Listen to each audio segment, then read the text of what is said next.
특히 최근 몇 년 사이 우리나라 바다에서 갑작스럽게 급증한 위험 요소에 대해 살펴보겠습니다.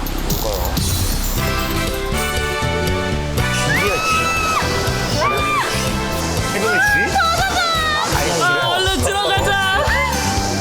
신이 나서 바닷가로 달려드는 한 쌍의 커플. 흥분돼요. 이들의 물장난은 시간 가는 줄도 모르고 계속되었는데 흥분해 계신 분들.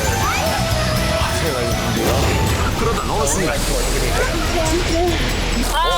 이봐. 갑자기 통증 호소하는 남자. 심한 건가? 진짜. 일단 황급히 물 밖으로 나왔는데 남자의 다리에 붙어있는 것은 다름 아닌 독성 해파리였습니다. 최근 지구온난화로 인해 우리나라 연근해의 해수면 온도가 상승하면서 해파리의 개체수가 매년 급증하고 있는데 그 중에서도 떼를 지어다니는 독성 해파리 때문에 피서객들의 안전에 비상이 걸렸습니다. 얼핏 보면 그냥 쓰레기 같아요. 특히 우리나라 바다 삼면에 모두 퍼져있는 노무라 입깃 해파리는 수만 개나 되는 촉수에 미세한 독침이 들어있어 사람의 피부에 닿으면 순간적으로 독침이 박히며 채찍으로 맞은 듯한 상처를 내고 체내로 독을 퍼뜨립니다.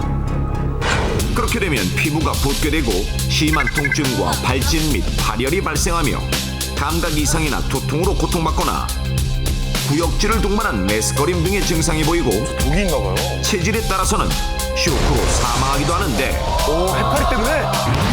실제로 호주에서는 1900년대 이후 해파리로 인해 사망한 사람이 수백 명에 달하고 우리나라에서도 매년 피해 사례가 늘어 작년 부산 해운대 해수욕장에서만 100여 명 이상이 독성 해파리에 쏘이는 등 그 피해가 심각합니다. 따라서 독성 해파리에 쏘였을 때는 재빨리 응급 처치를 하는 것이 핵심 포인트. 하지만 독성 해파리에 쏘였을 때 마음이 급한 나머지 오히려 잘못된 처치를 섣불리 하다가 상태만 더욱 악화되는 일이 자주 발생한다는 사실을 여러분은 혹시 알고 계셨습니까? 사람들이 흔히 하는 잘못된 처치 첫 번째는 피부에 박힌 해파리의 독침을 맨손으로 제거하려는 행동입니다. 이러한 행동을 하면 피부에 박혀있던 미세한 독침이 피부로 더 깊숙이 파고 들어가 자연히 염증과 통증이 더욱 심해지고 심지어 독침을 만지는 손에도 독침이 옮겨져 도리어 상처 부위를 늘리는 꼴만 됩니다. 또한 잘못된 처치 두 번째는 해파리에 쏘인 상처 부위에 찜질을 하는 행동. 저렇게 들은다는? 간혹 독침이 박혀있는 상태에서 상처의 붓기를 가라앉히려고 얼음 찜질이나 핫팩 찜질, 마사지 등을 하는데 이건 역시 독침을 더욱 깊이 박히게 만듭니다. 따라서 해파리가 피부에 붙어있을 때는 나뭇가지나 수건 등으로 촉수를 살짝 들어올려 떼내고 상처는 절대 함부로 만지지 마십시오. 그리고 잘못된 처치 세 번째인 바로 이 행동. 해파리에 쏘였을 때 대부분의 사람들은 무의식적으로 상처 부위에 이 행동을 하는 경우가 많은데 하지만 이 행동 때문에 오히려 해파리 촉수의 독이 더 활성화되어 환부의 통증이 매우 악화된다는 사실. 해파리에 쏘이면 바늘에 찔린 상태에서 독 주머니가 달려있는 상황입니다. 따라서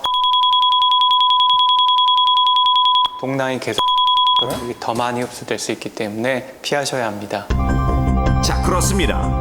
독성 해파리에게 쏘였을 때 이 행동을 하면 독이 체내로 더 잘 퍼져 통증이 악화되는데요. 과연 이 행동은 무엇일까요?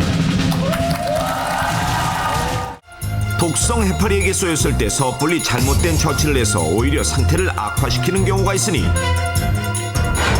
첫째, 피부에 박힌 해파리의 독침을 맨손으로 제거하려는 행동. 둘째, 해파리에 쏘인 상처 부위에 찜질을 하는 행동. 그리고 세 번째는 바로 상처 부위에 차가운 생수나 수돗물을 붓는 행동입니다.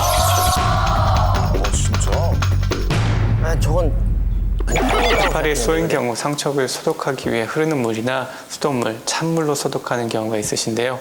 찬물로 소독할 경우에는 상처 부위에 독낭을 더 수축시켜서 독이 흡수를 증가시키고 혈관 수축시키기 때문에 통증을 더 악화시킬 우려가 있습니다. 자, 그렇다면 독성 해파리에 쏘였을 때 어떻게 처치해야 하는 걸까요? 해파리에 쏘인 상처에는 온도가 미지근한 바닷물을 부어 씻은 뒤 식초를 흐르듯 부어주면 식초의 산성이 독성을 약화시켜 통증을 완화시킬 수 있고, 또 만약 여건이 된다면 베이킹 파우더를 물에 개어 상처에 발라주면 베이킹 파우더가 독을 흡수하기 때문에 큰 효과를 볼 수 있습니다. 또한 만약 몸이 붓고 의식 상실, 멀미, 호흡곤란이 나타나면 알레르기 반응일 수 있으므로 즉시 병원으로 가야 합니다. 굉장히 위험하네요. 자, 이처럼 위협적인 독성 해파리. 하지만 바다에는 해파리 외에도 수많은 위험 요소들이 산재해 있는데,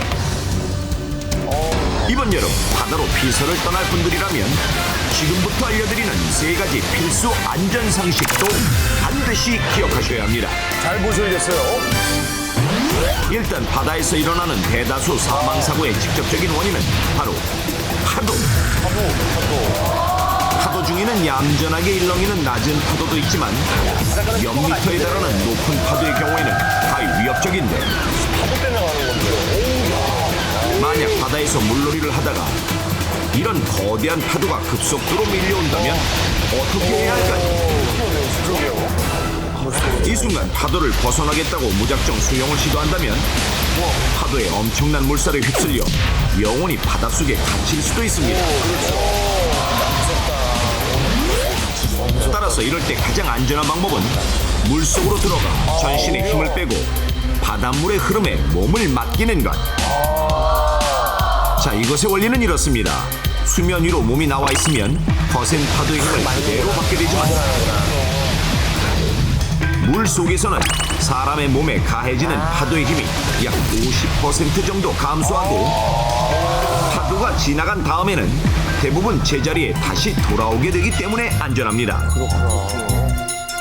그리고 진짜 유용한 정보다. 파도 중에서도 특히 위험한 것은 바로 이안류라고 불리는 역류인데, 이안류는 바다의 특정 부분에서 바닷물이 초당 약 2m의 빠른 속도로 해안 쪽이 아닌 바다를 향해 거꾸로 흐르는 현상을 말하며 바다에서 익사하는 사람의 대다수는 바로 이안류로 인해 사망하게 되는 것입니다. 이런 이안류에 휩쓸렸을 때는 육지로 탈출하기 위해 물의 흐름을 거슬러 아무리 헤엄쳐봐도 센 물살 때문에 전진하지 못하고 힘만 소진하게 되는데, 자, 그럼 이 같은 이안류 속에서 가장 안전하게 탈출하는 방법은 무엇일까요? 그것은 바로 비스듬히, 즉 45도 각도로 역류를 가로질러 수영하는 것입니다. 이렇게 헤엄을 치면 물살의 저항을 최대한 적게 받기 때문에 해안선과 수평을 이루면서 이안류에서 벗어날 수 있습니다. 오늘 그냥 올라갈 때도 그렇지. 그냥 올라갈 때. 자, 이러한 파도의 위험에 대비하기 위해 사람들은 수상 안전용품의 대명사인 튜브를 택하게 되는데, 그렇다면 튜브에는 어떤 위험이 있을 수 있는지 알려드리겠습니다. 튜브도 위험한 거예요. 여기 공기가 100%로 가득 채워진 튜브와 손으로 누르면 살짝 들어가는 튜브가 있습니다. 자, 만일 여러분이라면 둘 중 어떤 걸 선택하시겠습니까? 대부분 공기가 잘 채워진 튜브 쪽으로 손이 가실 텐데요. 하지만 놀랍게도 여러분을 지켜줄 안전한 튜브는 바로 공기가 덜 채워진 것. 위험하지 않나? 아니 왜요?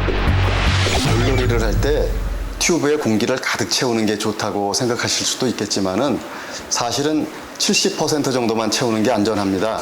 왜냐하면 튜브는 뜨거운 햇볕을 계속 받는데 100%까지 공기를 넣으면 열 때문에 공기가 팽창하면서 튜브가 새거나 쉽게 터질 수가 있어서 오히려 위험합니다. 그 원리를 알아보기 위해 뜨거운 온열기 앞에 약 70%의 공기가 채워진 풍선과 공기가 가득 채워진 풍선을 각각 놓고 간단한 실험을 해보겠습니다. 실험 시작. 열을 받은 두 풍선이 서서히 부푸는가 싶더니 얼마 못 가 공기로 꽉 찬 풍선이 이렇게 터지고 맙니다. 따라서 튜브는 70%의 공기, 즉 손가락으로 눌렀을 때 살짝 들어가는 정도로 공기를 주입한 뒤 사용해야 안전합니다. 자, 이번엔 육지에서 멀리 떨어진 깊은 바다에 의지할 것 하나 없이 고립되었을 때, 이때는 과연 어떻게 해야 바다에 빠지지 않고 살아남을 수 있을까요? 먼저 물살에 몸을 맡긴 채 온몸에 힘을 빼고 누우면 되는데, 바닷물의 밀도는 사람의 밀도보다 크기 때문에 바다에서는 수영을 못하는 사람이더라도 이 자세만 취하면 쉽게 뜰 수 있습니다. 게다가 이렇게 누운 자세는 큰 체력 소모 없이도 지속적인 호흡이 가능해 장시간 버티는데 더없이 안성맞춤. 위기 탈출 넘버원 바캉스 특집 제1탄 여름바다에 존재하는 위험 요소들. 자, 넘버원에서 알려드린 바다에 존재하는 각종 위험 요소들과 이것을 극복하는 생존 요령을 이제 확실히 아시겠습니까? 이 내용을 잘만 기억하고 활용하신다면 여러분은 바다에서 건강하고 안전한 휴가를 보낼 수 있을 것입니다. 그리고 넘버원에서 알려드리는 또 다른 안전상식 팁. 물에 들어가기 전에는 사고 시 바로 도움을 요청할 수 있도록 구조요원의 위치와 의무실의 위치를 미리 파악해둬야 하며 수영 금지 구역에는 절대 들어가지 않는 것이 원칙. 또한 어린이는 배꼽 이상 물이 차는 곳에서는 물놀이를 하지 못하도록 하고 수영 중에는 물 위의 부표를 절대 넘어서지 말도록 하며 그럼요. 굉장히 걸립니다. 파도가 높으니 해수욕을 즐기는 분들은 물 밖으로 나와 주십시오. 해수욕장의 안내 방송에는 늘 귀를 기울여야 합니다. 최고의 휴양지 바다. 하지만 철저한 대비와 안전의식 없이는 그 어느 곳보다 위험한 장소일 수 있음을 절대 잊지 마십시오.